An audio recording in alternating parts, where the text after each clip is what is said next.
Atlet Pahang raih pingat Sukan C bakal terima imbuhan khas. Kuantan, atlet Pahang yang berjaya membawa pulang pingat pada Sukan C 2025 di Thailand bakal menerima imbuhan mengikut warna pingat sebagai penghargaan atas kejayaan mereka mengharumkan nama negara. Pengerusi Jawatankuasa Belia, Sukan dan No Pahang, Fadzli Mohamad Kamal, berkata inisiatif itu bertujuan mengiktiraf usaha, komitmen dan pencapaian atlet kelahiran Pahang yang aktif bertanding di peringkat antarabangsa.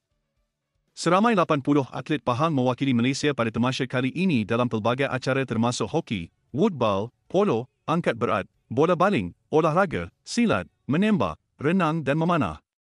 Penyertaan itu turut merangkumi Tengku Arif Bendahara Tengku Muhammad Iskandar Arai Ayatuddin Shah yang beraksi dalam sukan polo.